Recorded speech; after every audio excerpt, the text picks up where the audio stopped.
Olá, tudo bem com vocês? Sejam bem-vindos ao Agro em Pauta, o programa da Exame que discute os principais insights para o agronegócio brasileiro. Eu sou César HS Rezende, repórter de agro da Exame.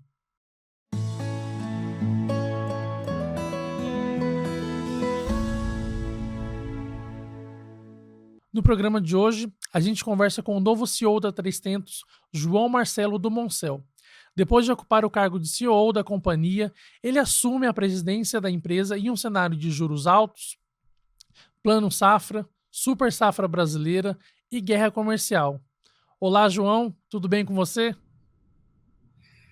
Tudo bem, César? Prazer estar falando contigo aqui, os telespectadores da Exame. João, eu que agradeço o convite e a sua participação aqui também de estar falando com a gente. João, a primeira pergunta que eu faço para você é a seguinte: você estava como CEO da 300 e agora assume como CEO da companhia. E o que muda efetivamente para você? Esse processo já estava caminhando? Como é que foi essa troca? Não, esse é um processo que já estava amadurecendo, enfim, já era um processo planejado no circuito da companhia, né? A 300, resgatando um pouco, ela está fazendo agora em 2025 30 anos de existência, 30 anos de história.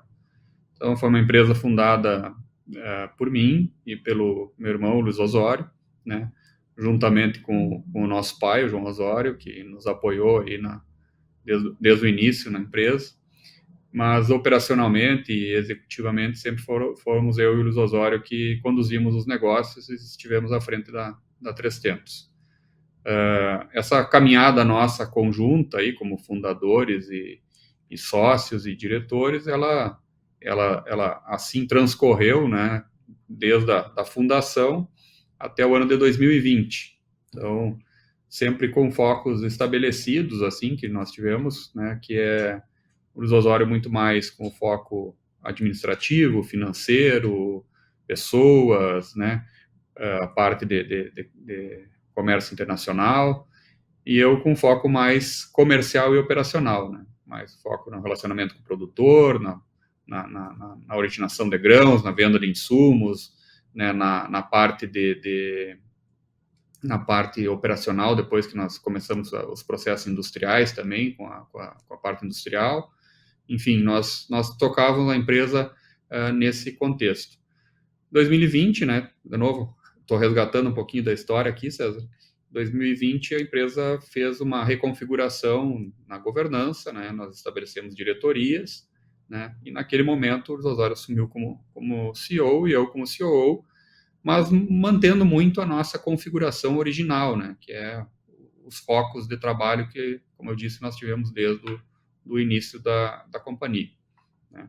E nós tínhamos o planejamento de, né, trabalharmos esses 4 anos nesse formato, né, com ele como CEO e eu como COO, e ao final desses 4 anos nós então faríamos essa transição, né, onde eu estou assumindo como CEO e o Luiz Osório vai assumir uma posição de Executive Chairman, né? Ou seja, ele vai estar assumindo a presidência do conselho, porém mantendo ainda funções executivas, né, dentro da empresa, ligadas principalmente às áreas de atenção que ele já tinha, né, que é principalmente a área financeira e de pessoas. Então, nós com isso reconfiguramos a gestão da empresa, né, e um membro da terceira geração da família, que é o Luiz Augusto do Moncel, ele assume como COO, né, então na posição específica que eu atuava até então. Então, acho que essa reconfiguração, ela nos traz mais força, né, nos traz aí uma certa renovação, já a entrada como eu falei, da terceira geração.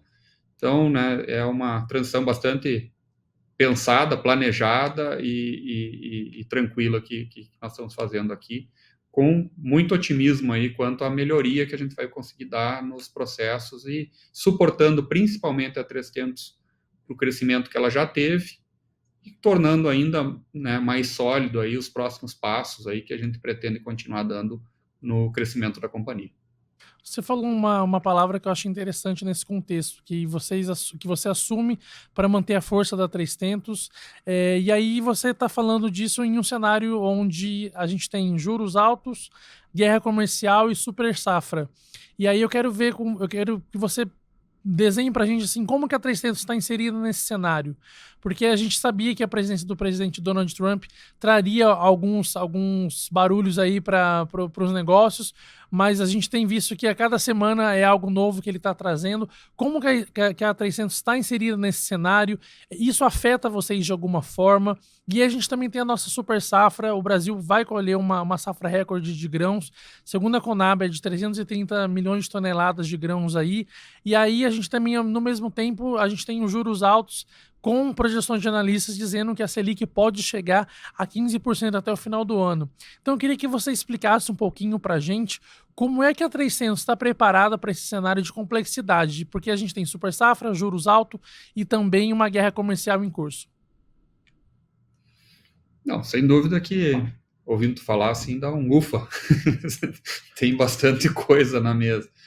Mas, assim, esses cenários todos, eles são desafios, né, que a 300, assim como o mercado todo, as empresas, no nosso caso, como a gente se relaciona muito, os próprios produtores rurais estão enfrentando, né, que, digamos assim, eles trazem, né, principalmente a super safra e a guerra comercial, eles trazem aí riscos e oportunidades.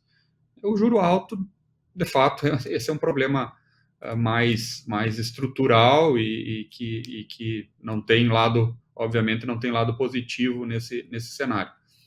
Mas, indo, né, nesse contexto, a questão, começando pelos juros altos, esse é de fato, é um fardo que a gente está carregando aí, enfim, em cima de vários fatores aí que estão presentes no nosso cenário econômico hoje, e é um cenário que ele carrega muito o setor produtivo.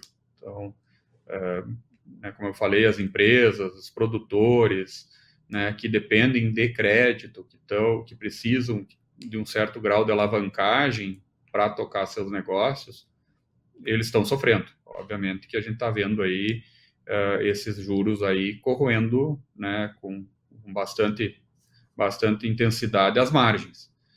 Então, sem dúvida nenhuma que é um momento que, né, todo mundo aí, os setores produtivos, eles têm que olhar para entender como é possível trabalhar de forma menos alavancada. Que é o, digamos assim, o cenário que nós aí, como 300, a gente tá buscando. Então, a gente vem trabalhando aí já há algum tempo bastante desalavancados e a gente continua isso continua assim mesmo num cenário de expansão que a empresa tem, né? A gente vem crescendo aí a taxas elevadas aí ano após ano, né, sucessivamente, mas a gente vem crescendo aí basicamente ou prioritariamente em função da geração de caixa da companhia, né, que felizmente ela tem suportado em grande medida esse crescimento. Óbvio que qualquer nível de alavancagem adicional, aí ele tem que ser absolutamente compensado por projetos que tenham uma taxa de retorno adequada, né, por esse cenário diante desse cenário de juros mais altos. Então esse eu acho que é o grande pano de fundo para juros hoje, é entender a alavancagem do setor produtivo versus taxa de retorno de investimentos para quem está entrando em algum cenário, algum negócio novo, que basicamente é o que a 300 está vivendo nesse momento. Aí nós não temos um estoque de dívidas alto, mas a gente está investindo em novos projetos que, obviamente, estão considerando esse cenário mais brusco aí de juros. Óbvio que a gente sempre tem a esperança de que isso aí vai ser transitório, que a gente, né, consiga minimamente dominar aí a questão das contas públicas e possa entrar num circuito aí de redução de juros aí, pelo menos no médio prazo, né, que certamente vai ser necessário aí para o setor produtivo, né, fazer investimentos e ter performance mais vigorosa aí para frente. Mas esse é assim, na questão juros é o cenário que a gente considera. Olhando os outros dois desafios que tu colocou ali, a super safra, né, sem dúvida que é uma boa notícia, né? Então, o Brasil tem crescido, né? Eu acho que aí é um mérito de todo o setor produtivo, e a gente, de novo, aqui eu quero destacar o produtor rural brasileiro, né? Que muitas vezes é até de alguma forma criticado, enfim, mas, né, ele vem crescendo, né, em taxas muito elevadas a produtividade. Se tu olhar esse ganho de produção que o Brasil vem tendo, ele tem, obviamente, aumento de área, né, nele, né, principalmente ou majoritariamente hoje a conversão de pastagens degradadas em áreas agrícolas, que é excelente para todo o sistema e bem-vindo, inclusive, para a parte ambiental, né? Mas ele tem um crescimento de produtividade muito grande, né? Então, o produtor brasileiro ele tem investido em tecnologia, ele tem buscado, né, junto com as empresas, e aí, obviamente, que é uma das principais avenidas da 300, é levar a tecnologia até o campo, sementes melhores condições de fertilidade, né, proteção de cultivos mais eficazes, para que as produtividades, né, por hectare aumentem. A melhor preservação ambiental que tem é a produtividade. E quanto mais nós conseguirmos produzir no mesmo hectare, são menos hectares necessários para serem agregados aí para a produção, né? O que diminui aí a pressão ecológica em grande medida. E aí, lógico, como toda boa notícia, ela tem alguns desafios implícitos, né? O Brasil tem ainda gargalos importantes de logística, né, de armazenagem, de transporte, de portos, né? Mas que também, eu sou otimista com isso, eu acho que também tem havido uma evolução importante, né, nesse cenário. E essa safra aí vai consolidando essas sucessivas aumentos de safra, essa super safra desse ano, e eu não tenho, assim, receio em dizer que nós vamos continuar essa escalada de ganho de aumento de safras aí em cima como eu disse, desse aumento de produtividade aliado a uma taxa ainda de conversão dessas pastagens em áreas de lavoura, né, que vai continuar fazendo o Brasil colher safras ainda melhores. No cenário, né, de preços, que aí a gente liga com a questão da guerra tarifária, né, eu entendo que nós estamos aí, né, vivendo um pouco vivendo uma incerteza bem grande, né? Eu acho que todos os players aí do mercado, seja de qual setor for, está todo mundo, né, apreensivo, tentando entender, tentando avaliar, né, quais são, assim, onde realmente vai parar isso, né, porque parece que esse primeiro impacto das medidas, agora tem negociações bilaterais acontecendo, enfim, né, o que realmente vai se consolidar como um novo cenário mundial em termos de tarifas. O que tem, na nossa visão, o que tem digamos assim, de resultado é que talvez a gente está caminhando para o final da globalização, como a gente entendia, né? E vamos talvez partir para um mundo de relações comerciais basicamente bilaterais, né? Então isso vai exigir dos países aí, dos governos aí, dos setores produtivos, muita habilidade aí para negociar esses acordos, né? Então já entendo que é um alerta para o Brasil para cada vez a gente estar mais preparado, porque eu acho que a coisa vai caminhar muito, né, nessa linha, a partir desse movimento que os Estados Unidos fizeram, né? Olhando especificamente no setor da 300, né, o agronegócio, ele tende a ser, de alguma forma, até assim, beneficiado pela guerra tarifária. Isso aconteceu lá em 2018, né, na primeira versão lá no primeiro governo Trump, a primeira versão lá da guerra que ele estabeleceu com a China naquele momento, né? E que agora, de alguma forma, está reeditada com mais ênfase ainda, né? Que o Brasil é um grande fornecedor de commodities, do modo geral, de matérias-primas, e matérias-primas agrícolas, né? E essas commodities aí, né, acabam tendo um certo direcionamento das compras, e aí eu reforço, em especial da China, mas também de outros países aí que acabam entrando mais ou menos no mesmo rol, né? E aí, de alguma forma, os Estados Unidos é o nosso competidor. Se eles estão com o estresse da guerra tarifária, né, o Brasil pode ocupar espaços importantes aí na questão das commodities agrícolas. Essa é um pouco assim, do resultado mais visível aí que a gente está vendo e esperando aí nos desdobramentos da guerra tarifária. Eu queria insistir com você em 2 pontos. Você destacou essa questão da guerra tarifária agora, nesse finalzinho, mostrando que isso pode ser positivo para o Brasil, ao mesmo tempo que gera algumas preocupações, principalmente na forma como a gente lida com a questão da globalização. Aí eu queria pegar a carona e te perguntar o seguinte: a 300 está vendo oportunidade nessa guerra tarifária? Se sim, o que vocês estão avaliando, estão estudando, ou ainda é muito cedo para vocês dizerem alguma coisa a respeito? O segundo ponto que eu gostaria de insistir um pouquinho também é na questão dos juros. Tem muita gente dizendo, e a gente confirmou inclusive com uma fonte do governo, dizendo que o Plano Safra ele pode ter todas as suas linhas de financiamento aumentadas, né? Podem subir agora nessa safra 25 e 26. E eu queria entender um pouquinho como é que a 300 está preparada para lidar com essa questão. Eu sei que vocês também têm um braço agora de crédito, e aí eu queria que você detalhasse um pouco mais como vai funcionar, como já está funcionando isso, e de que forma esses juros mais altos, esse plano safra, ainda que com aumento de taxas de juros, pode impactar vocês. Não, maravilha. Na questão das oportunidades ali da guerra tarifária, no primeiro ponto que tu trouxe,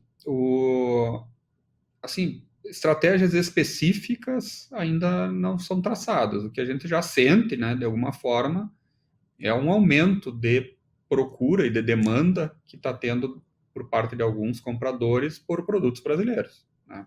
O primeiro impactado, assim, de cara, é a soja, né? E aí muito impactado pela China, né?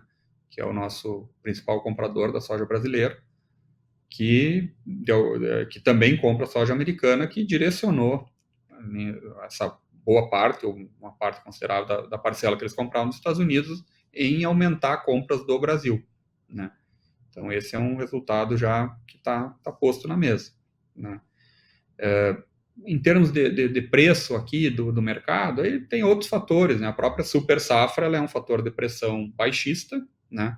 Que, de alguma forma, essa demanda adicional que está vindo dos mercados, aí, como eu disse, em especial da China, acaba compensando ou até tendo algum ganho de preço na ponta, na visão do produtor rural, né? Então, assim, agora é acompanhar, é entender. Eu acho que tem oportunidades, né? Tem oportunidades. A gente fala sempre bastante. Eu falei bastante agora na China, né? Mas tem outros países aí, a própria Europa, que de alguma maneira também tem seu nível lá de desgaste em cima das tarifas, né? O Sudeste Asiático lá, que hoje é um grande comprador brasileiro, também é importante. Aí entra Japão, América Central, tem vários mercados aí que o Brasil pode estar explorando com ainda mais competitividade.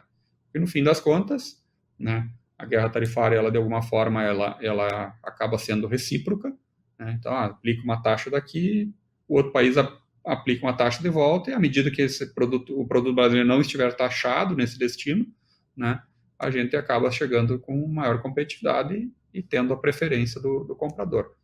Então, eu acredito que é muito nessa linha. Hoje, né, o principal produto de exportação da 300, né, é o farelo de soja, né, seguido aí da soja em grãos e do milho em grãos. Então, né, assim como a gente tem também uma exportação relevante de trigo, né, principalmente aqui no Rio Grande do Sul, né, mas eu diria que farelo de soja e soja em grãos são os dois principais produtos, né, e eles estão, né, com essa oportunidade aí em cima de conquista de mercados e aumento de volumes para os mercados que já, como eu disse, já dividiam um pouco a compra entre Brasil e Estados Unidos, né.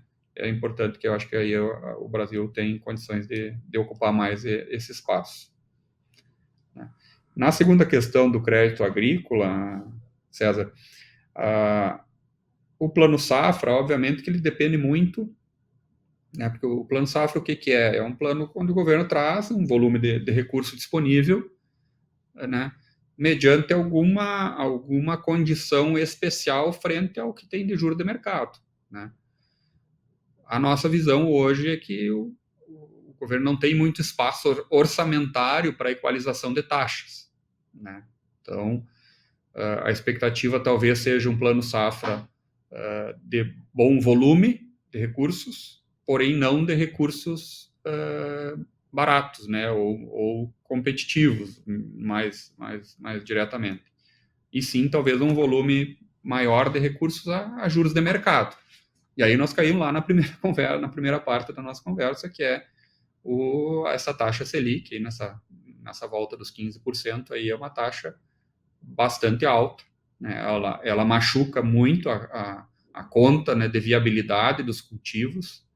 Então, o produtor vai ter que colocar isso na conta dele, né, de cada formação de lavoura, esse custo financeiro, né? E aí nós vamos poder, eventualmente, ver algum cultivo, alguma região, alguma logística, enfim, que fique prejudicada aí, que seja, né, de difícil fechar a conta nessas regiões ou em algum determinado cultivo, né? Assim, eu acredito que, digamos assim, o governo vai olhar muito principalmente para o pequeno produtor, né? A expectativa é essa, e o médio, mas aí a agricultura empresarial ela vai ter que andar muito nesses juros de mercado. E aí, com o reforço que eu disse, vai precisar do produtor uma atenção grande aí em termos de gestão financeira e de viabilidade dos cultivos. O produtor é um otimista por natureza, né? Eu não acredito assim que isso aí possa ter um impacto em redução de área ou nada do tipo, né? Que o produtor ele nasceu para plantar e ele vai plantar, né? De um jeito ou do outro ele vai plantar. Então podemos ter marginalmente talvez algum impacto em tecnologia, alguma redução, né, pontual, algum nível tecnológico, mas eu ainda acredito que o Brasil vai plantar uma área importante das principais culturas. Não acredito em grandes reduções em nenhuma delas, né? Acredito eventualmente até em algum aumento, talvez menor do que a gente vinha tendo, mas ainda eventualmente em algum aumento de área, principalmente aí na soja e alguma coisa no milho safrinha também, né? Mas, assim, o crédito agrícola, digamos assim, ele vai, de novo, eu reforço o meu conceito que ele vai ter bom volume, porém não vai ser competitivo, né, do ponto de vista em relação ao juro que já se tem no mercado. E aí, lógico, algumas regiões impactadas por limite de crédito, né? Então, existe regiões que, né, eu falo aqui principalmente pelo Rio Grande do Sul, né, onde a gente teve sucessivos problemas climáticos, e hoje o produtor tem um nível de comprometimento, né, na média, no modo geral, dos seus limites de crédito. Então, também é um desafio extra que aqui o produtor gaúcho vai ter, né, que além do recurso vai ser mais caro, ainda tem uma restrição aí, eventual de limites para alguns. Mas quando você fala dessa questão desse juro afetar justamente essa principal política agrícola do país, como a 300 está preparada para lidar com isso? Porque menos crédito pode afetar vocês a longo prazo, certo? Não necessariamente ali na ponta, mas você tem o produtor já está alavancado, já está com comprometimento da própria renda. Em um cenário de margem apertada, isso acaba ficando ainda mais difícil para ele. E aí eu queria entender o seguinte, levando isso em consideração, como que a 300 se prepara? Porque vocês têm também o braço de vocês financeiro, que é a 300 Cap. Isso, de alguma forma, acaba sendo uma saída que vocês encontraram para lidar com essa questão? Sem dúvida nenhuma, né? Eu acho que a Temos Cap ela veio justamente com esse intuito, né?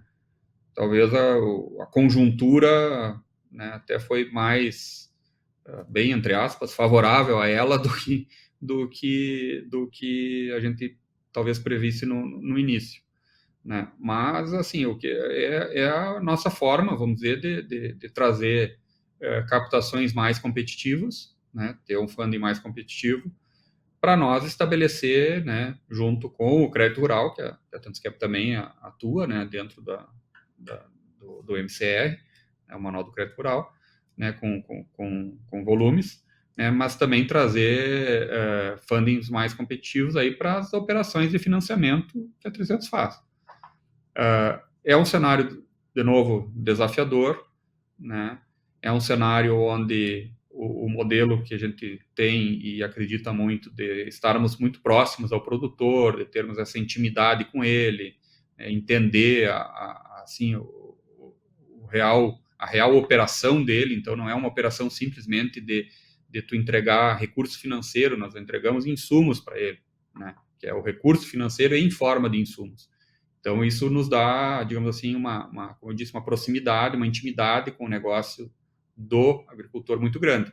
Inclusive, com o seu nível tecnológico, a gente consegue ajudar ele, influenciar, né, trocar ideias, trazer novidades, né, equalizar, muitas vezes, até o próprio custo dele, trazendo né, produtos de melhor custo-benefício, né, o que, digamos assim, nos dá uma segurança de crédito, né, através, aí, obviamente, dessas operações serem lastreadas, né, todas elas em barter, né, numa segurança de crédito, uma segurança de liquidez que, digamos assim, é também uma marca da 300 aí ao longo da sua história, né, essa boa liquidez junto aos produtores. Né, mas, como eu disse, muito lastreada nesse cenário aí de intimidade e de parceria que a gente estabelece de uma forma bem sólida com o produtor. Então, a gente pode afirmar assim que nem mesmo esse cenário da galera dizendo de recuperação judicial no agro assusta vocês. Vocês, nesse sentido, estão bem preparados para lidar com essa questão? Não, preparado, sim, sem dúvida. Né? Óbvio que o mercado, né, assim, ele não é positivo para o mercado esse cenário mais estressado, né? Em especial, acho que a questão das recuperações judiciais no agro, acho que elas são bastante prejudiciais, né? Porque cria uma incerteza no crédito ao produtor que, infelizmente, quem vai pagar é os outros, né? Quem paga, vai pagar, né? Vai pagar escassez de recursos eventuais, vai pagar níveis de garantias mais rígidos, vai pagar taxas eventualmente maiores, né? Pela questão do risco. Então, assim, eu acho que tem que ter uma reflexão boa aí sobre isso, né? No sentido de que o que pode estar beneficiando alguns poucos, né? Ou se é que dá para dizer que está beneficiando, né? Certamente vai estar pesando na conta do resto de todo mundo. Né? Então, eu acho que é uma pauta que, assim, como eu falei, exige uma reflexão importante, aí, inclusive dos órgãos aí, né? Associações e órgãos, enfim, que lutam pelo produtor. Eu acho que a gente tem que ter bastante frieza no analisar isso aí. Óbvio que nós, como empresa, a gente tem níveis de preocupação. Como eu falei antes ali, óbvio que a gente tem as nossas ferramentas aí, né? Como a gente já citou, tem a Tentos Cap, tem toda a questão do barter, tem essa intimidade com o cliente, né, essa parceria que a gente tem no cultivo, que traz para nós, assim, um filtro de crédito bastante importante e bem sucedido, com bom histórico que a gente tem mantido aí junto aos nossos clientes. Você falou na resposta anterior uma questão de novos projetos, né? Nós conversamos no começo do ano e você pontuou que vocês tinham algumas coisas que estavam em análise no pipe de vocês aí, e um deles era o seguro rural. Em que pé está isso? Como que vocês estão avaliando esse tema que é de total importância para o Brasil justamente nesse momento de incerteza climática que a gente está vivendo? Uma das verticais da Tentos Cap é a parte do seguro rural, então, seguro agrícola. Então, a gente já, desde a concepção da Tentos Cap, há 4 anos atrás, né, o seguro agrícola é uma das verticais, como eu falei. Então, nós temos hoje uma corretora de seguros, né, dentro da Tentos Cap, que foca basicamente a venda de seguro agrícola. Eu acho que o Brasil ele tem um caminho gigante para evoluir em seguro, né? A gente convive bastante com o mercado americano, com os produtores americanos, e dá inveja de ver o quanto eles são evoluídos nesse tema lá, né, em termos de competitividade, em termos de formatos de seguro, né, de todo o ferramental que eles têm nessa linha. O Brasil ainda está bastante atrasado, eu diria, né? A gente vem trabalhando como Tentos Cap, né, para fortalecer isso, né, trazendo aí taxas, né, mais competitivas, fazendo avaliações de risco mais assertivas. O que o seguro ele tem que ser? Ele tem que ser viável, obviamente, por parte da seguradora, né? Ele tem que ser viável para o produtor, ou seja, criar um nível de cobertura adequado, né, num custo que caiba dentro do orçamento. Que aí o seguro ele vai ser encarado como um insumo agrícola. Então eu tenho que comprar a semente, eu tenho que comprar o fertilizante, eu tenho que comprar a proteção de cultivos e eu tenho que comprar o seguro como um insumo, né? Mas ele, de novo, ele tem que estar com um nível de cobertura que seja suficiente para pagar os custos, enfim, e minimamente cobrir o operacional da lavoura, e ele tem que ter um custo que, como eu disse, que caiba dentro desse orçamento. Então é isso que a gente tem buscado, né? A gente tem evoluído bastante, né, em alguns temas aí, né? O Rio Grande do Sul, né, como falamos antes aqui, ele vem enfrentando problemas climáticos sucessivos, e a gente já, pelo nível de seguro que a gente já faz aqui, a gente já conseguiu amenizar esse problema para muitos produtores que vem fazendo. Infelizmente, a gente não tem ainda uma massa relevante, assim, tipo, não temos ainda 80%, 90% dos produtores ou das áreas seguradas. Mas o percentual que se tem é um percentual que, obviamente, viu muito valor nesses últimos anos, por óbvio, né, pelos problemas, né. E tem, óbvio, algumas iniciativas que a gente está fazendo, já configurando mercados novos, já com o seguro como uma ferramenta obrigatória, vamos dizer assim, né? E um deles, né, que eu acho que a gente conversou na nossa última conversa, foi a questão da própria canola, né? Então, a Crescent está fazendo um fomento importante na cultura da canola aqui no Rio Grande do Sul, e todo o nosso programa de canola ele está lastreado por seguro.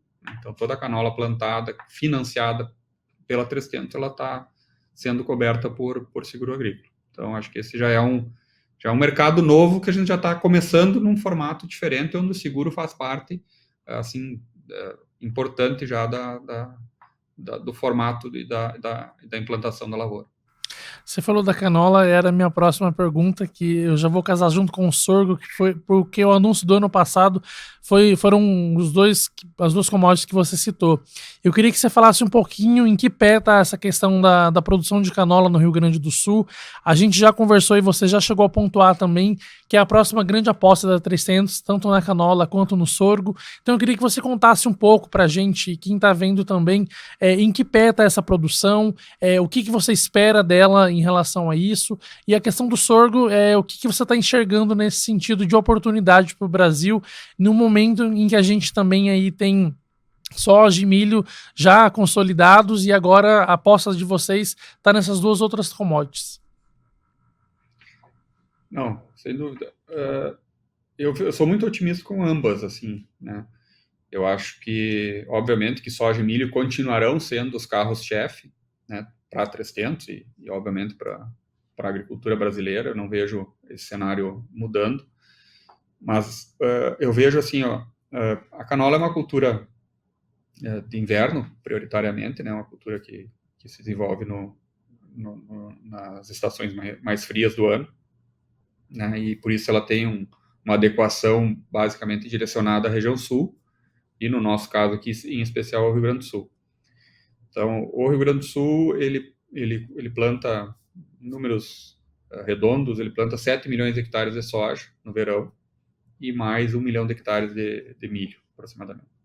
E 1 milhão de hectares de arroz, tudo em números redondos. Então, desses 9 milhões de hectares de verão, hoje, o Rio Grande do Sul cultiva em torno de entre 1,5 milhão e 2 milhões de culturas de inverno no geral. Principalmente trigo, daí tem um pouco de cevada, um pouco de aveia, né, e algumas outras coisas menos relevantes. Então, de um modo geral, o Rio Grande do Sul tem 7 milhões de hectares que estão hoje ou em pastagem, ou em pousio, ou apenas com culturas de cobertura, como a gente chama, que são só para cobrir o solo durante o inverno. Então, é nesse cenário, vamos dizer, sem concorrer com nenhuma das culturas que já estão sendo produzidas, que eu enxergo um espaço importante para a canola.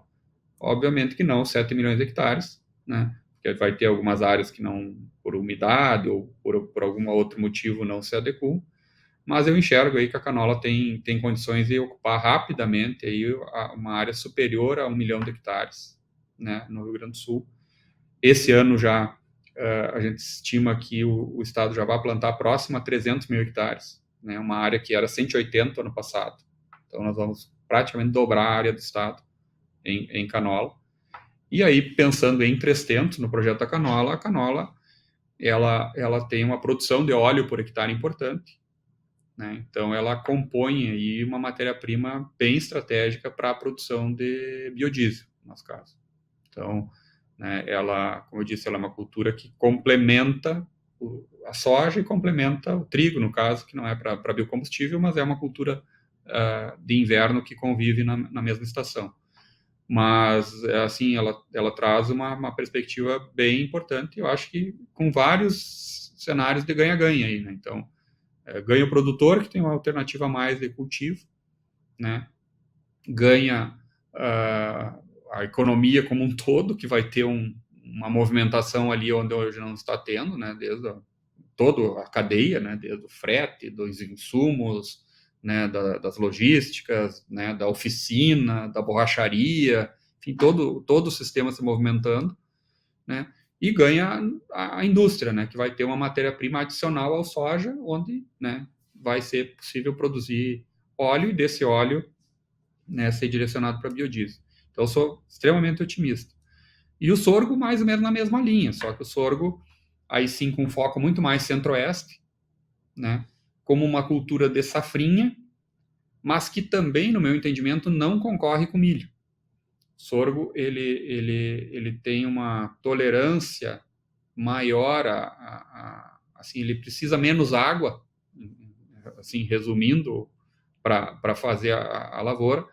Então, ele suporta uma janela de plantio um pouco mais tardia. Então, tu pega a melhor época para milho, vamos dizer, vai até, dependendo da região, até final de fevereiro, né? Então, a cultura, então, tu plantaria ali, sei lá, 70%, 80% da tua área com milho, né, na melhor janela, e os 20%, 25% que está hoje sem uma cultura que está gerando renda, que também está só, na maioria dos casos, só como cobertura de solo, tu pode ocupar essa área com o sorgo, né? E plantar ele numa janela mais tardia, dentro de março, enfim, com ainda uma perspectiva interessante de produtividade. O sorgo, ele entra na mesma linha do milho, então, né, como cereal, então ele tanto serve para ração animal, direto, como ele pode, no nosso caso da 300, ser usado para fabricação de etanol, né? Então, ele também já nasce com um mercado bastante ativo, assim, bastante interessante do ponto de vista do produtor. É uma cultura que o produtor já domina de uma certa maneira, ele só não acelerava mais, de fato, a demanda por ele, ela tinha limitações, tinha algumas restrições, né, por pura falta digamos assim, de mercado. A questão do biocombustível, né, do etanol em si, ele traz uma certa garantia de colocação para esse sorgo e abre uma janela de se produzir volumes e áreas muito maiores de sorgo para frente. Então, também acredito que o sorgo vai passar a ser uma cultura relevante aí no cenário brasileiro, né? Principalmente, como eu falei, na safrinha no centro-oeste.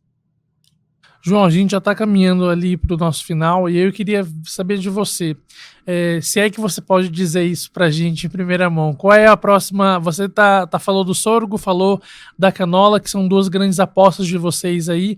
Tem alguma outra commodity que já está no radar de vocês, que vocês estão avaliando com a próxima grande arrancada, ou ainda é muito cedo para vocês dizerem isso em um momento no qual vocês estão consolidando essa cultura da canola e do sorgo?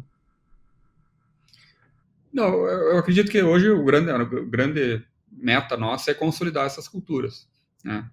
Toda cultura ela tem uma jornada de implantação, de treinamento, de busca de tecnologia, e a gente está justamente trabalhando nisso, né? Testando.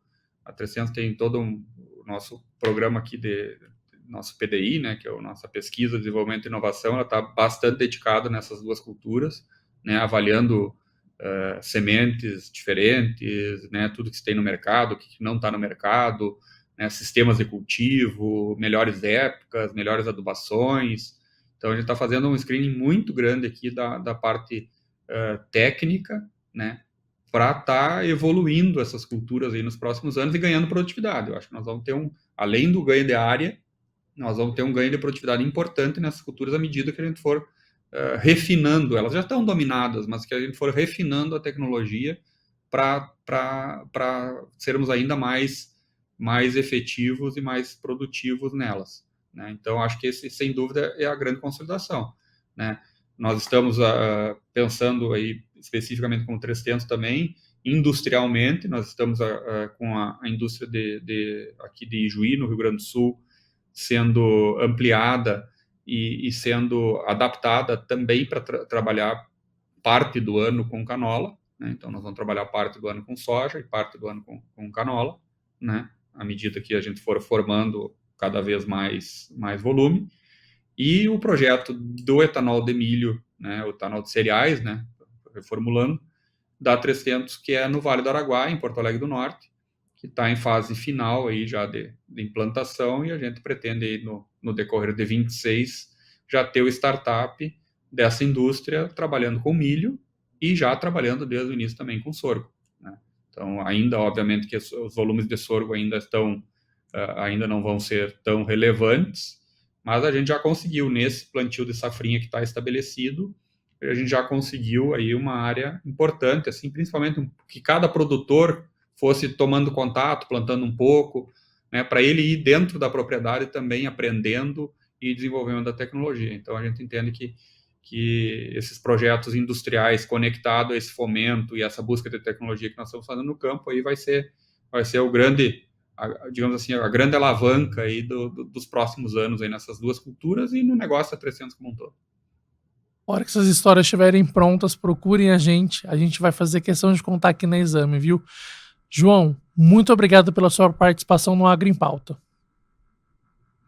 Eu que agradeço aí, né, a oportunidade, né, vocês por estarem falando e dando essa oportunidade aqui da gente falar do agronegócio, né, e a gente está sempre à disposição. A gente que agradece, é sempre um prazer conversar com você. E se você quiser saber outras notícias, entre em exame.com ou procure a gente também nas bancas. Muito obrigado e até a próxima.